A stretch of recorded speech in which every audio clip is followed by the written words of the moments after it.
This woman is being publicly shamed by another woman for showing her bare legs in Iran.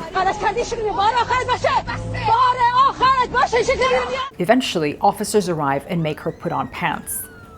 This scene is being played out in cities across the country. The focus seems to be turning back to how women are allowed to dress.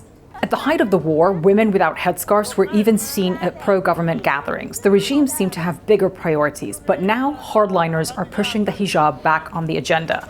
Cafes, restaurants, and shops are being shut down for failing to enforce mandatory dress codes. Hardline clerics are demanding tougher enforcement.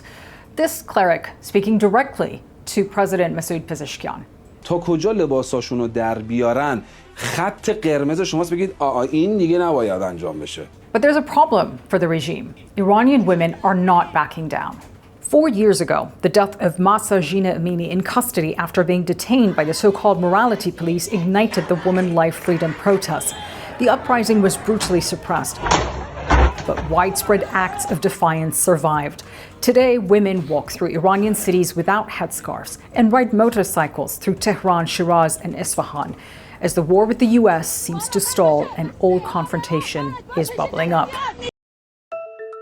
A 2 meses del doble terremoto, me encuentro en la urbanización Bosque Lindo, donde se registró el mayor número de fallecidos aquí en el estado de Aragua, luego del desplome de un edificio. Aún se desconoce el destino de las otras 3 torres, que aún permanecen en pie.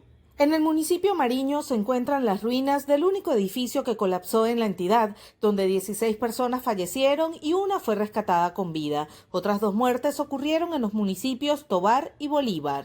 Los estudios posteriores son los que van a determinar, el estatus actual, el post-doblete sísmico, cómo quedaron estos edificios. Y hemos sido bien responsables, conjuntamente con los organismos del Estado, ¿verdad? Bien responsables a la hora de tomar decisiones. Nosotros lo que estamos haciendo es este acompañamiento técnico por parte de estos edificios, esperar también esos estudios posteriores para determinar, qué va a pasar con estas estructuras. En Aragua, unas 1.914 edificaciones han sido inspeccionadas. Aparte de las 3 torres en Bosque Lindo, otros 10 conjuntos residenciales se encuentran etiquetados en rojo.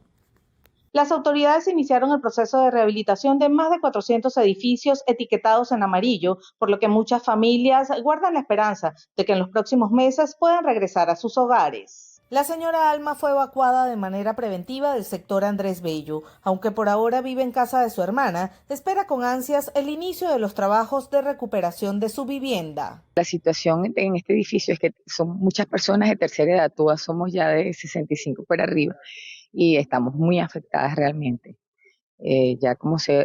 Hay muchas personas que no tienen dónde ir, hay personas que quieren regresar y hasta ahora, no se ha podido porque tenemos una pequeña falla estructural. Estamos agradecidos porque nos han prestado mucho apoyo, de verdad, con las medicinas, con todo. Las reparaciones que se están ejecutando están siendo supervisadas por un grupo de especialistas del Colegio de Ingenieros para garantizar que se cumpla con la normativa.